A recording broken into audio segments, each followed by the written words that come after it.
Hola, les saluda Orlando Mendieta para presentarles Financiero News.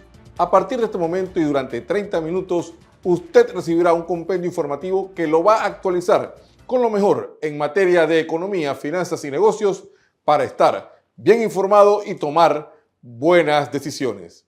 Para iniciar, damos paso inmediato a nuestros principales titulares.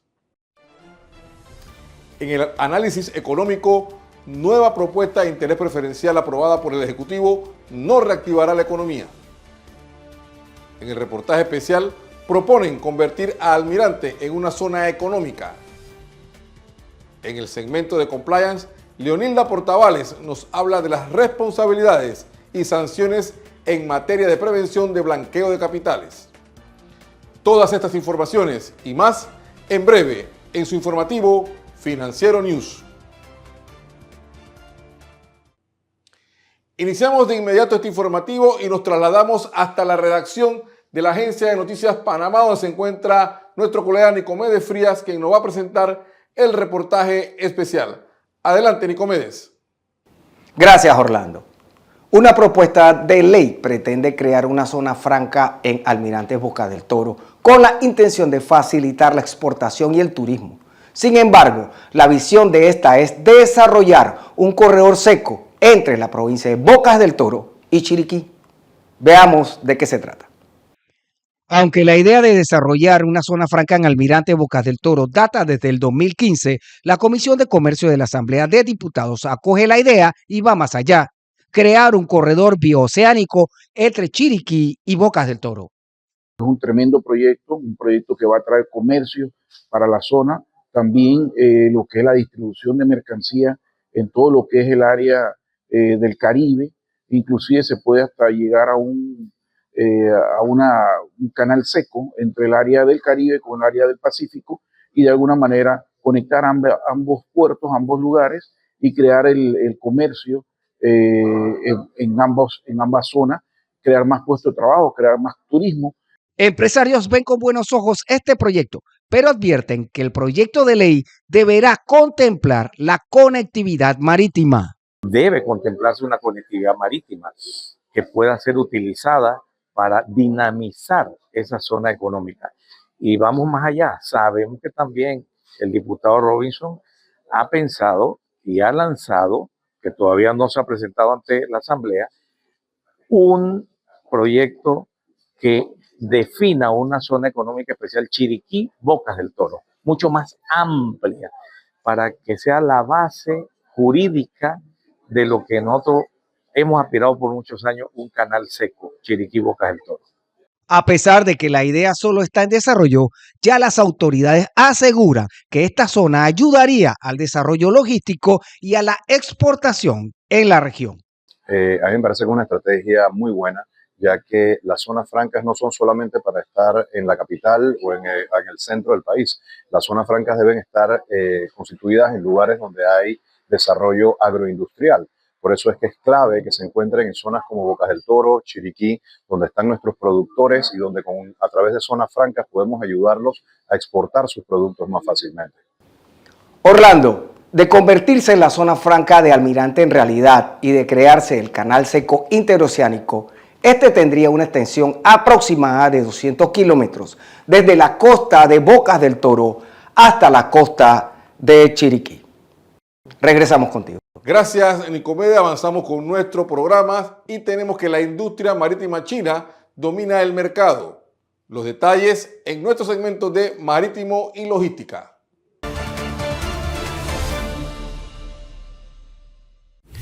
Estados Unidos continúa con su política dura contra China y ahora, en una importante medida de represalia, anunció incremento de tasas portuarias que podrían costar millones de dólares a las líneas de contenedores marítimos y otras líneas navieras chinas que recalen en puertos estadounidenses. La propuesta de la Oficina del Representante de Comercio de Estados Unidos establece que un operador de buques de China pagará hasta $1 millón por buque que recale en un puerto de Estados Unidos.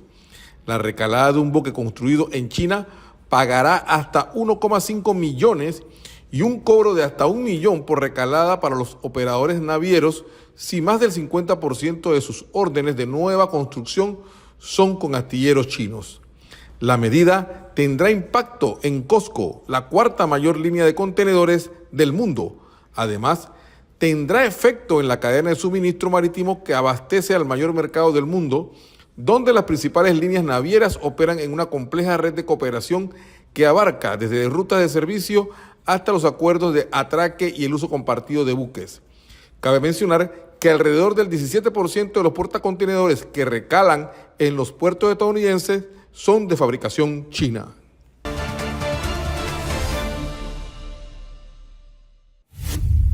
Avanzamos y ahora tenemos con nosotros a José Gabriel Montenegro, CEO de la empresa Consultores Internacionales de Comercialización, con quien vamos a analizar el impacto de la recién aprobada propuesta de reforma a la ley de interés preferencial. José, bienvenido a Financiero News. Gracias, Orlando. Hoy vamos a hablar sobre el estado actual del mercado inmobiliario de Panamá. Y es importante decir que el anteproyecto de ley que ha sido sometido a la Asamblea, en nuestra opinión, sencillamente va a intentar detener la hemorragia, pero no funciona para reactivar la economía. En este primer cuadro podemos ver cómo la venta de unidades ha ido cayendo y en el año 2024 vendimos 1.369 unidades menos y 350 millones de dólares menos del mundo inmobiliario. Y esto es solo el gran área metropolitana. Cuando nosotros pasamos y hacemos una comparación de dónde ha ido cayendo ese número de viviendas, vemos que prácticamente en todos los rangos de precio ha ido cayendo automáticamente la venta de viviendas y no solamente en aquellas afectadas por el bono solidario. Cuando nosotros adicionalmente a eso tratamos de ver cómo lo llevamos a las ventas trimestrales del año, vemos que el año empezó bien. Este es el año 2024. Se vendieron casi 2.900 unidades. En el segundo quarter bajó a 2.768.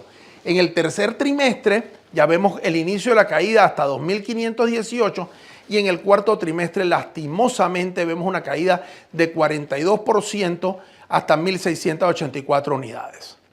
Y cuando vemos lo que pasó en el mes de enero, porque estas estadísticas son recientes, nos podemos dar cuenta que el mes de enero comparado contra el 2024, la industria vendió 48% menos unidades que el año anterior. Ahora vemos la presentación del anteproyecto de ley de interés preferencial y lo comparamos con la ley 399 del año 2023, que era la que estaba vigente. Vemos que hasta $50,000 se mantiene, no se agranda, no se aumenta, se mantiene el interés del 4%. Entre 50,000 y 80,000 se rebaja medio punto, del 4 al 3.5, y se reduce de 10 años a 7 años no renovable el monto de tiempo de este subsidio. Entre 80 y 120 se rebaja un punto y se baja de 8 años a 6 años el tema. Y se eliminan o no se renuevan de 120,000 en adelante. Cuando podemos ver eso tiene un impacto automático en el número de personas que hoy pueden acceder a una vivienda. Tomemos, por ejemplo, una vivienda de $70,000 que antes tenía un bono solidario y que usted con un ingreso familiar mínimo de $700 podía comprar. En la actualidad, con la nueva propuesta ante el proyecto de ley, usted necesitaría un ingreso familiar mínimo de $970. Esto efectivamente elimina un potencial de mercado importante para la industria inmobiliaria y si bien es cierto, ahora los bancos van a poder empezar a prestar teniendo claro las reglas, el número de personas que va a poder acceder al crédito es mucho más limitado. Gracias por tu análisis, José. Ahora vamos a nuestra primera pausa comercial y pronto regresamos con más información aquí en Financiero News.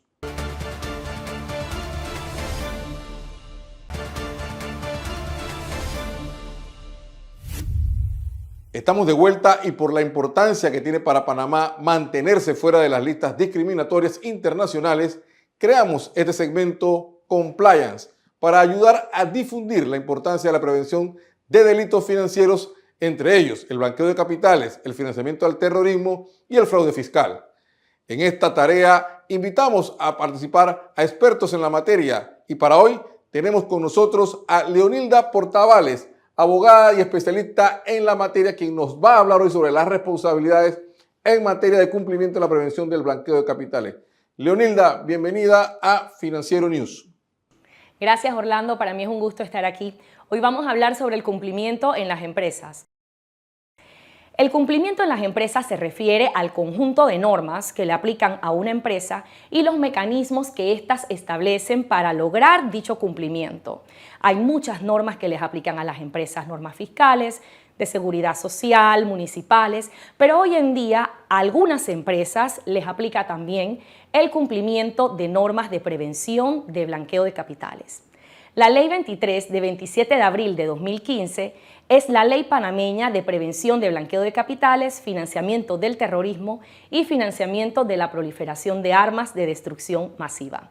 Un aspecto clave que introdujo esta norma es que antes solo cumplían los sujetos obligados financieros, que incluyen a los bancos, las aseguradoras, las cooperativas, pero hoy en día cumple un nuevo grupo que se llama sujetos obligados no financieros, dentro de los cuales se encuentran empresas relacionadas al sector de la construcción, de bienes raíces, los casinos, las salas de juego, los que venden autos de primera y de segunda, todas las empresas que se encuentran ubicadas dentro de la zona libre de Colón y de otras zonas francas, así como las actividades de abogados y contadores en algunos aspectos que establece la ley.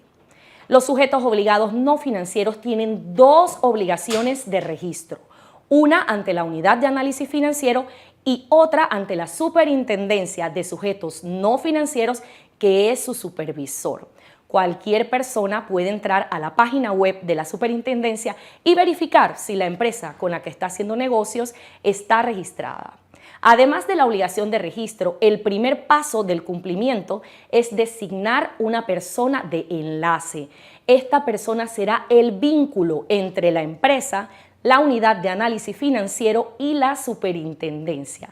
Luego también las empresas tendrán que desarrollar manuales de prevención, en donde trabajan lo que es el conocimiento de los clientes y del beneficiario final. Desarrollarán matrices de clasificación de riesgo de clientes e incluso de autoevaluación de riesgo y deben llevar un programa de capacitación anual de sus empleados. El incumplimiento de la norma de prevención de blanqueo de capitales en Panamá tiene sanciones. Las sanciones van desde 5.000 hasta 5 millones de dólares. Al día de hoy, las sanciones se publican en el portal de la superintendencia y más de 40 empresas y profesionales han sido sancionados al día de hoy. Para Panamá es muy importante el cumplimiento en temas de prevención de blanqueo de capitales. Esta norma vino a fortalecer la transparencia y a proteger no solo a las empresas, sino la economía nacional. Para nosotros como panameños, esto es un coadyuvante en la lucha contra el blanqueo de capitales. Muchas gracias por la invitación, Orlando. Sigo contigo. En más información, le presentamos la cifra de la semana. La cifra de la semana es 2.939 millones de dólares, el total de las utilidades del Centro Bancario Internacional a diciembre del año 2024. De este total, el 85% se concentró en 15 bancos de la localidad. Un dato interesante es que en el año 2020, año de la pandemia, los bancos ganaron 1.009 millones de dólares y 4 años después han triplicado sus ganancias. Saque usted sus propias conclusiones. Con la cifra de la semana vamos a nuestra segunda pausa comercial.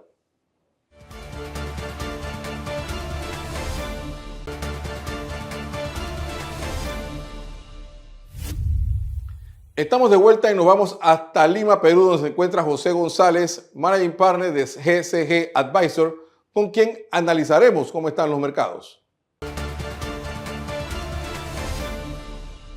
José, los mercados se encuentran un poco inestables y volátiles en los últimos días. ¿A qué se debe todo esto? En efecto, Orlando, particularmente los mercados de acciones, en la medida que los mercados de renta fija se han mantenido estables con la tasa de el retorno de la nota del Tesoro de los Estados Unidos a 10 años, manteniéndose en niveles bajos por debajo de ese récord del 5% que había advertido riesgos hace unas semanas. Los mercados de acciones, sin embargo, volátiles y muy pendientes de los anuncios y las medidas tarifarias de la administración Trump, que en estos días ha dicho que va a aplicar el 4 de abril las tarifas a México y Canadá que habían sido postergadas por 30 días. Al mismo tiempo señala que van a aumentar las tarifas a China y ha ordenado al Departamento de Comercio hacer un estudio en los próximos meses para decidir si va a imponer tarifas o no al cobre que afectarían singularmente a China, a Canadá, México y de alguna manera a Perú, entre otros países, el Congo, productores de cobre, lo cual mantiene a los mercados on the edge, se dice en inglés, en una suerte de tensión y atención en el impacto que eso podría tener en el crecimiento global y en el retorno inflacionario. Recordar que la inflación del mes pasado en los Estados Unidos es igual 3% y que la Reserva Federal ha advertido que solo reduciría las tasas 2 veces este año en la medida que la amenaza inflacionaria está nuevamente presente. Las ganancias en el oro indican que los mercados de commodities y los financieros están en conjunción en buscar activos refugio en virtud de incertidumbre de cara a la economía. Precisamente a eso iba, José. En medio de esta tormenta, ¿dónde puede encontrar refugio el inversionista en estos momentos? Los mercados de acciones siguen manteniendo niveles récord. La volatilidad no ha sido dramática. Se mueve en un eje que todavía es saludable. Los mercados están tratando de contrastar lo que deberían ser los retornos corporativos este año, que se espera sigan subiendo y por lo tanto permitan que las acciones sigan incrementando sus cotizaciones, aunque no necesariamente su valor, en la medida que ya no se cuenta con el aliciente de declives en las tasas de interés. Sin embargo, el incremento en el valor del oro, que llegó a $2.958 la onza esta semana, ya ha bajado ese nivel, ha habido una toma de ganancias, está ligeramente por debajo de los 2.900, cuando se esperaba que a fin de año iba a llegar a los $3.000 la onza. Goldman Sachs ya dijo que ha incrementado su target este año a 3.100. Los mercados están siendo muy claros en señalar que el activo refugio más importante de cara a la inflación y el hecho de que las tasas de interés no necesariamente vuelvan a subir, acaso bajen marginalmente, es el oro.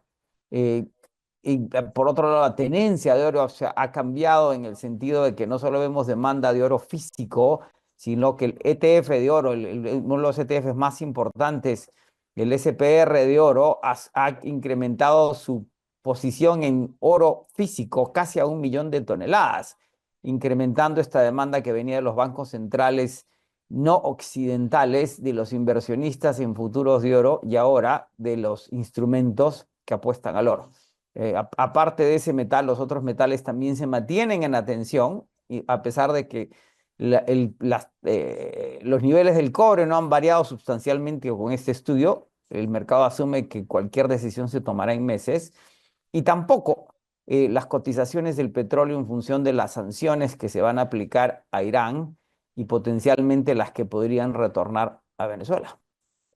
Ahora, si bien es cierto, no va a haber, o sea, va a haber que buscar refugio en el oro, las criptomonedas, ¿cómo se mueven dentro de este panorama? Las criptomonedas siguen siendo muy volátiles, Orlando. Se hablaba de que el Bitcoin es un oro virtual y sin embargo sigue siendo muy volátil en términos de que es un mercado cuya transparencia no es la misma que el oro. El Bitcoin, que al asumir el presidente Donald Trump la presidencia de los Estados Unidos y asumiendo que su administración va a ser amigable con las criptomonedas, como lo dijo en la campaña, el propio presidente y su esposa lanzaron un meme coin 2 días antes de asumir la presidencia el 20 de enero, llegó a niveles récord de $105.000 por Bitcoin. Sin embargo, había una corrección importante y hoy día el Bitcoin está transando por debajo de los $90.000. Es decir, es un refugio, no necesariamente en la medida que la volatilidad es muy alta. Eso hay que sumarle el escándalo de la criptomoneda argentina Libra, en donde ya lo que se indica tanto por las investigaciones penales argentinas como en los Estados Unidos, hay una estafa en la que podría estar involucrada directamente la hermana del presidente Milei y el propio presidente Milei. Por allí queda claro que las criptomonedas, de las cuales se emiten 5.300 al día todos los días, la mayor parte absolutamente especulativas, no necesariamente funcionan como refugio en esta volatilidad financiera. Muy bien, José. Y para cerrar, ¿ves esta volatilidad de corto plazo o vamos a tener todo un año muy agitado? Mira, yo creo que viene por meses, ¿verdad? El mercado va a ser un tug of war, como se dice, en un jala y puja, como el juego de la soga, entre los resultados corporativos que iremos viendo trimestre a trimestre y el impacto de la guerra de tarifas ya desatada. Es decir, recordemos, ya el presidente ha dicho que le va a poner tarifas a los automóviles y muchas cosas más a Europa, y Europa ha contestado que va a responder. China está respondiendo, México responderá, Canadá responderá. En esa guerra tarifaria no nos queda claro todavía si lo que retorna es la inflación o una desaceleración económica, y ambas tendrán efecto en las tasas de interés, en los consumidores y en esos retornos corporativos que deberían mantener el mercado en una volatilidad moderada y subiendo. Si el juego económico se voltea, las acciones van a reaccionar a esas dinámicas. Muy bien, José. Vamos a estar entonces en una especie de montaña rusa en los próximos meses. Muchas gracias por tu participación. Fue José González, Managing Partner de GSG Advisor, en nuestro segmento de Desde el Mercado. Muchas gracias, José. Me ha encantado, siempre un placer. Continuamos con nuestro programa y hacemos contacto nuevamente hasta la redacción de la Agencia de Noticias Panamá, donde se encuentra nuestro colega Leoncio Berrío, quien nos va a presentar las notas que componen el resumen noticioso. Leoncio, bienvenido a Financiero News. ¿Qué tal, Orlando? Te puedo informar que los depósitos del Centro Bancario Internacional crecieron un 5% en el 2024. Además, Panamá cuenta con potencial para incrementar sus exportaciones y el gobierno panameño velará por el cumplimiento de las regulaciones en la venta de Panama Port Company. Veamos los detalles de estas informaciones a continuación. Un aumento significativo en los mercados internacionales. Es fundamental que los productores de estos productos reciban apoyo para obtener certificaciones y acceder a una cobertura adecuada de los mercados, lo que fortalecería su posición competitiva. Por último, la empresa portuaria Hutchinson Holding acordó la venta del 90% de sus participaciones en Panama Port Company de los puertos Balboa y Cristóbal adyacentes al Canal de Panamá y el 80% en sus filiales y asociadas de BlackRock Inc.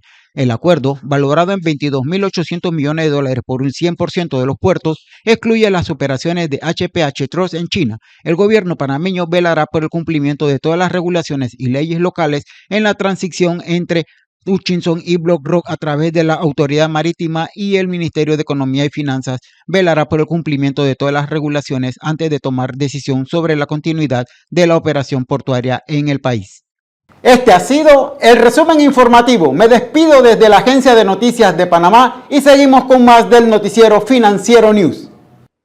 Muchas gracias, Leoncio, y con estas informaciones terminamos nuestro programa de esta semana y nos despedimos, no sin antes reiterarles que pueden volver a ver esta edición en nuestro canal de YouTube y a través de nuestras redes sociales. La invitación para la próxima semana con la información que usted necesita saber para tomar buenas decisiones. Hasta pronto.